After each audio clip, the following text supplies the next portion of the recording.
नमस्कार विद्यार्थियों, मैं राकेश कुमार समर्पित साइंस स्कूल चोरू में आपका हार्दिक अभिनंदन करता हूँ। कोरोना महामारी के चलते समर्पित साइंस स्कूल ने भी ऑनलाइन क्लासेस शुरू करने का निर्णय लिया। इसमें मैं कक्षा 10 का गणित विषय जो कि मैं आज यहाँ से स्टार्ट कर रहा हूँ, चैप्टर नंबर 17 केंद्रीय प्रवृत्ति की माप। ये चैप्टर अपने 6 का माना जाता है बोर्ड में, और इसको मद्देनजर रखते हुए मैं ये जो 9th से 10th क्लास में बच्चे प्रवेश किए हैं और 10th की एग्ज़ाम अभी तक बोर्ड की एग्ज़ाम हुई नहीं है, उन विद्यार्थियों को ध्यान में रखते हुए मैं ये टॉपिक स्टार्ट कर रहा हूँ। समांतर माध्य वैसे अपन पढ़ते आए हैं औसत और समांतर माध्य लगभग एक जैसे टॉपिक है दोनों। समांतर माध्य में यहाँ पर सिलेबस में 3 श्रेणियां देती हैं, 3 विधि दी है, उन तीनों विधियों के द्वारा समांतर माध्य निकालते हैं। अब यहाँ पर मैंने समांतर माध्य को 3 श्रेणियों में बांटा है। समांतर माध्य को हमेशा x बार से लिखते हैं। पहली विधि इसकी व्यक्तिगत श्रेणी। ये व्यक्तिगत श्रेणी में समांतर माध्य निकालते हैं। x बार को समांतर माध्य बोलते हैं। सिग्मा एक्स आई बटा एन यहाँ होता है नंबर, टोटल नंबर कितने। x सिग्मा मतलब होता है जोड़, सिग्मा मतलब है जोड़, एन मतलब कुल नंबर, कुल संख्या। सिग्मा एफ आई को भी एन बोल सकते हैं, इसको गलत नहीं माना जाता है। सिग्मा एफ आई होता है उसको एन ही बोलते हैं, या फिर सिग्मा एफ आई लिख सकते हो आप। दोनों में कोई सा भी एक लिखो वो आपका सही माना जाता है। अब यहाँ पर देखो क्या है, व्यक्तिगत श्रेणी में माध्य निकालते हैं तो इस प्रकार के क्वेश्चन अपन छोटी क्लासों में भी करते हैं, 7th 8th 9th में करते हैं। जैसे मैं कोई क्वेश्चन दे रहा हूँ, 5 संख्या अपने पास है, 5 संख्या या 5 व्यक्तियों का वेतन 2000 वेतन क्रमशः 2000, 4000, 3500, 5000 व 7000 है। वो तो उनका औसत वेतन ज्ञात कीजिए। औसत वेतन ज्ञात कीजिए। ये फॉर्मूला औसत में है, औसत के अनुसार इसमें व्यक्तिगत श्रेणी में इसी फॉर्मूले को रखा है। अब अपने पास ये इसने 5 व्यक्तियों का वेतन क्रम से 2000, 4000, 3500, 5000 व 7000 हो, तो उनका औसत वेतन ज्ञात करें। औसत का मतलब है माध्य ज्ञात। क्या ज्ञात करना उसका? माध्य। तो यहाँ पर आप औसत भी लिख सकते हो, माध्य भी लिख सकते हो। माध्य को x बार से लिखते हैं बराबर। यहाँ पर क्या लिखा है? वही जैसे सिग्मा एक्स आई लिखा है, फॉर्मूला तो यही है, sigma x I on an. लेकिन इसको हिंदी में लिखते क्या? राशियों का योग। राशियों का योग। यहाँ पर इसको इस प्रकार से लिख दो, राशियों का योग बट्टे राशियों की कुल संख्या। राशियों का योग का मतलब होता है इनका योग करना है 500 का, और संख्या का मतलब होता है कितनी मेंबर है। यहाँ पर 1 2 3 4 5, यहाँ पर शुरुआत में भी 5 लिखा है, तो क्या होगा इसमें 2000, प्लस 4000 प्लस 3500 प्लस 5000 प्लस 7000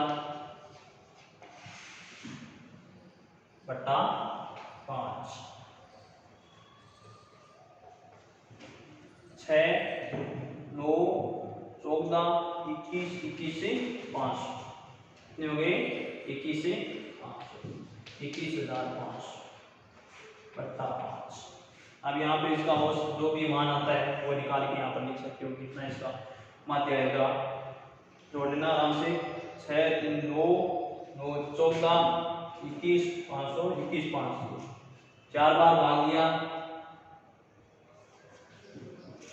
लगा 3 1 शेष में बचा 5 3 15 रुपये। तो इनका औसत वेतन कितना आया या औसत माध्य कितना आ गया? मतलब औसत का मतलब होता है उनको बराबर बराबर कितने रुपए मिलते हैं। अगर बराबर मिलते हैं तो सभी को कितने कितने रुपए मिलते हैं। यहाँ पर इसमें क्या क्या एक कर्मचारी को 2000 रुपये मिल रहे हैं, एक को 4000 मिल रहे हैं, एक को 3500 मिल रहे हैं, एक को 5000 मिल रहे हैं, एक को 7000 मिल रहे हैं, अलग अलग मिल रहे हैं। लेकिन अगर उनको बराबर बराबर बांटते तो वो किस प्रकार से वो कितने आते उसके 4300 रुपये 4300 रुपये उनको औसत रुपये मिलते।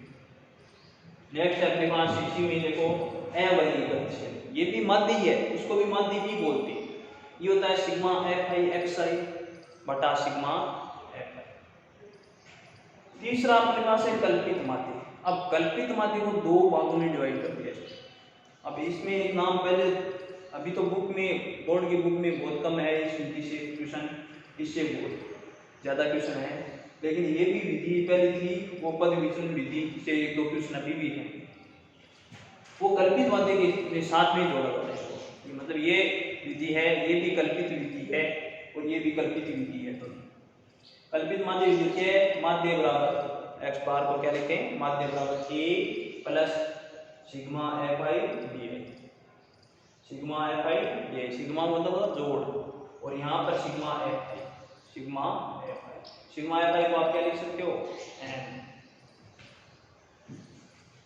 दूसरी पद विचलन विधि या फिर इसको कल्पित विधि से बोलते हैं। तब क्या होता है? माध्य बराबर A plus sigma F I U I बट्टे सिग्मा एफ आई कोष्टक के अंदर ही कोष्टक बंद करके बाहर क्या लिखा जाता है?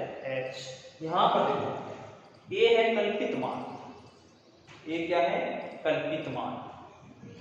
जो क्या होता है? जो एक्स आई के मध्य मान में से मानते हैं। जो अपने पास टेबल आई होगी ना एक्स आई की, वो एक्स आई की टेबल में क्वेश्चन कराऊंगा उसमें मैं बताऊंगा एक्स आई की जो मध्य मतलब बीच का सा जो मान है ना उसको अपन ए मान कर चलते हैं। ए का मतलब कल्पना करते हुए चलते हैं उस मान को। ठीक है। डी आई होता है एक्स आई माइनस ए। अब डी आई का जो मान निकलता है वो होता है एक्स आई में से ए घटाना होता है। और प्रत्येक टेबल में प्रत्येक कॉलम में डी आई निकालेंगे तो क्या होगा? एक्स आई माइनस ए। और यू आई निकालते हैं, यू आई को भी देखो इसमें यहाँ पे इस प्रकार से लिख सकते हो D I upon H. H यहाँ पर है अंतराल, अंतराल एच क्या है? अंतराल। अब इसका मैं क्वेश्चन कराता हूँ वर्गीकृत श्रेणी का, वो क्वेश्चन देखो आप।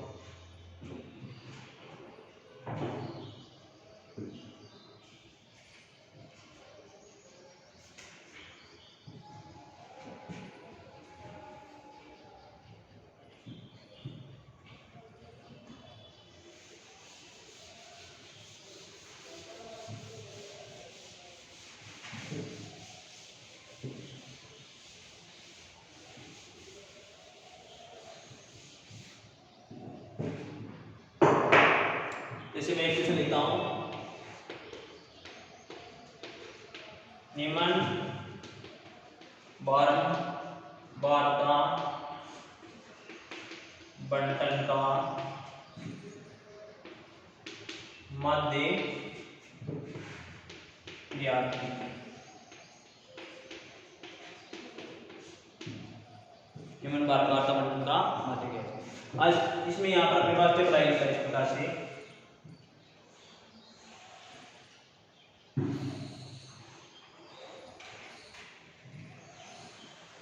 बोर्ड के पेपर में इसी प्रकार से निकल आती है xi fi। अब यहाँ पर अपने पास मान होते हैं इसके अलग अलग। मैं मान लेता हूँ जैसे 1 2 3 4 5 6।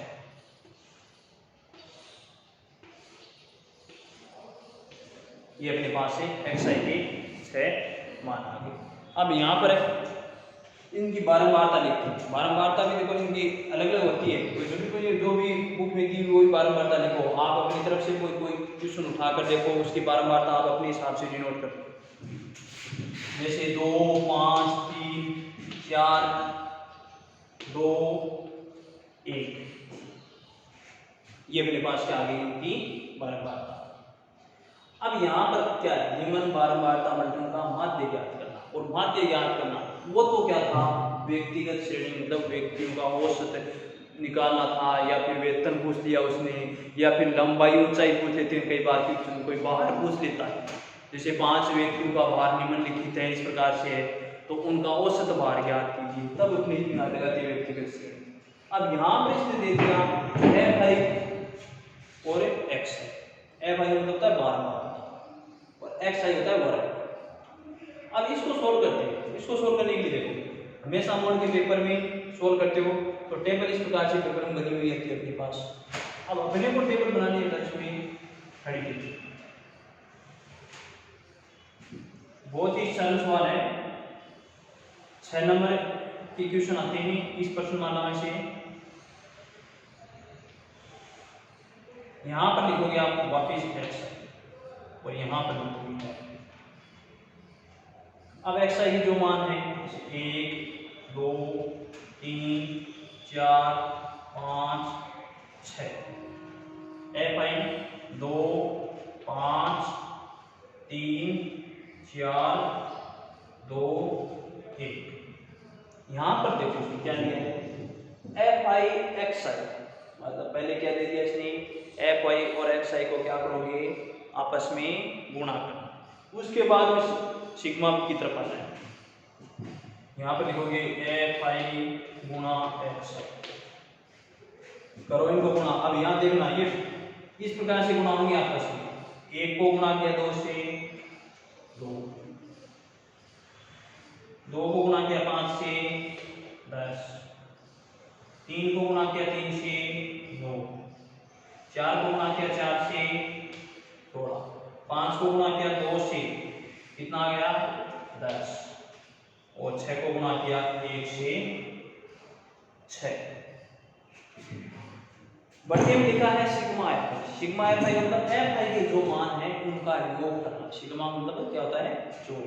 अब एफ आई के जो मान है यहाँ पर लिखोगे सिग्मा एफ आई, इनका योग करो बेटा कितना होता है 7 3 10 4 14 14 3 17।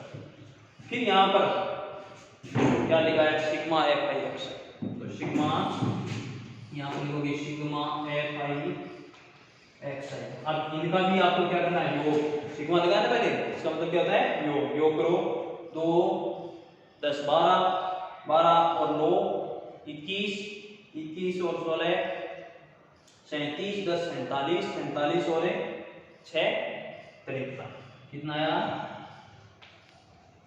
53। इनका योग कितना आ गया। अब आपको निकालना है माध्य, तो x बार बराबर पहले सूत्र लिखोगे sigma F I X I on sigma X bar, मान रखो sigma F I X I का मान कितना है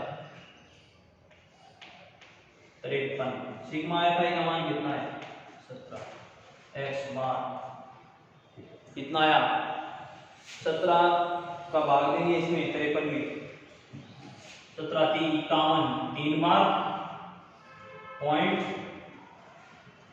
2 शेष पद बचा, शून्य उतारा मतलब 20 में भाग दिया 1 बार 3 फिर 1 बार, कितना आ गया। पॉइंट के बाद में और भी ज्यादा बार, लेकिन आपको पॉइंट के बाद में 2 अंकों तक ही सरल करना है। ये इसका क्या गया समांतर माध्य। इसको क्या बोल सकते हो समांतर माध्य बोल सकते हो, अवर्गीकृत श्रेणी से माध्य भी बोल सकते हो। है एनोटॉपिक समांतर माध्य की। अभी में जो भी आंसर निकालते हैं उसको क्या बोलते हैं, समांतर माध्य लिखना है इसका। पेपर में हमेशा ही लिखा है निम्नलिखित बारंबारता मंडल का माध्य ज्ञात कीजिए, निम्नलिखित बारंबारता मंडल का समांतर माध्य ज्ञात कीजिए। या फिर कई बार क्या होता है पेपर में विधि का नाम दे देता है, निम्नलिखित बारंबारता बंटन का माध्य कल्पित माध्य विधि से या फिर पद विचरण विधि से ज्ञात कीजिए। इसका एक नाम मैं और बताता हूं आपको, प्रत्यक्ष। प्रत्यक्ष प्रत्यक्ष तो अगर इन विधियों के द्वारा क्वेश्चन पूछा जाता है, विधि का अगर पेपर के अंदर नाम दे दिया तब आपको वो क्वेश्चन है इस विधि के अनुसार ही करना है।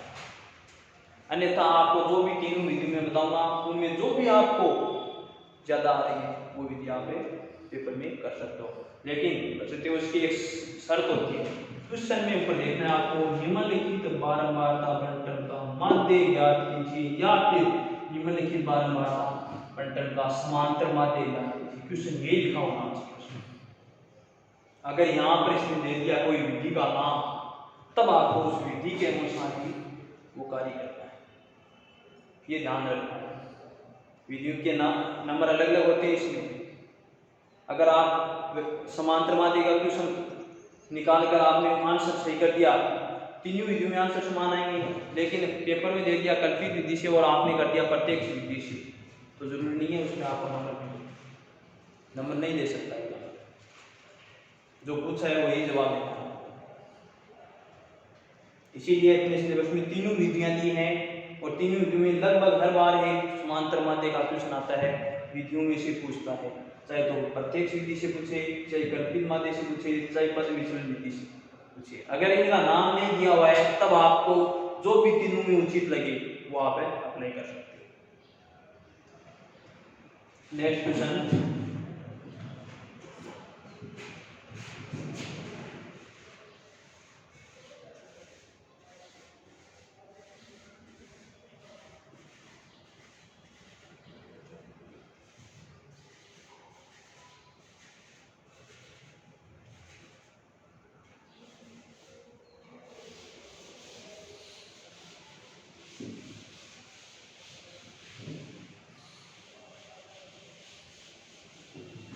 कई बार क्या होता है क्वेश्चन ये होता है, निम्न बारंबारता बंटन का माध्य ज्ञात कीजिए।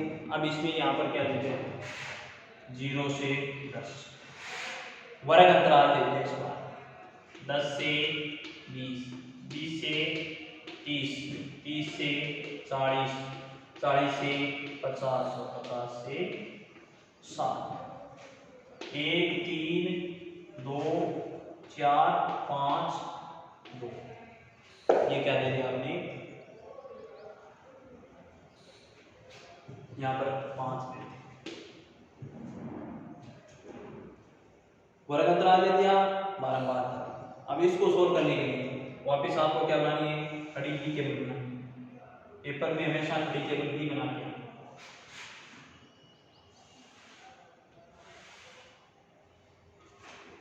xi 0 से 10, 10 से 20, 20 से 30, 30 से 40, 40 से 50 और 50 से 60। यहाँ पर लिखोगे आप बारंबारता f क्या है, 1 3 2 4 5 और 5। यहाँ पर आपको निकालना है। अब देखो यहाँ पर पहले वाले टेबल थी उसमें एक ही मान था, अब यहाँ पर 2 मान आ गए इसके पास। अब इनको क्या करना है, इनका मध्य मान निकालना है। क्या निकालना है, मध्य मान। मध्य मान का मतलब इन संख्याओं के बीच के मान सभी के। मध्य मान ये जरूरी कि बीच का एक मान माने आप, इन एक का बीच का मान निकाल दिया, सभी का बीच का मान निकालना है। और यहाँ पर लिखोगे xi का मध्य मान। अब मध्य मान निकालते कैसे, दोनों संख्या दी गई उनको योग करो और 2 का भाग दो। जैसे 0 10 का योग किया 10, 2 का भाग दिया 5, 10 20 का योग किया 30, 30 में 2 का भाग दिया 15। बेटा यहाँ से भी देखो 5 15 के अंदर कितने का डिफरेंस चल रहा है, अंतर कितने का ज्यादा है? 10 का। तो यहाँ पर आप इसके अंदर 10 ऐड करते हैं तो आगे वाली संख्या आएगी 25, 35, 45 और 55। अब आपको क्या निकालना है? वापिस fi गुणा x निकालो। 5, 45, 50 और 135, 70, 105, 140। ये कितने हो गए? 225 और ये 225, 25, 227, 275।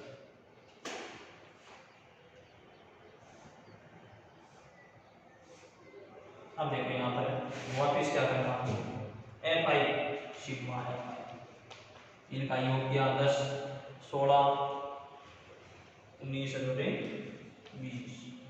अब यहाँ पर इसका इस तरफ से कोई मान नहीं देना, वापिस यहाँ पर इनका क्या करना होगा? योग। तो यहाँ पर लिखोगे सिग्मा fi xi बराबर इनका जो योग हो रहा है वो योग लिखो आप। कितना आ रहा है इसका योग?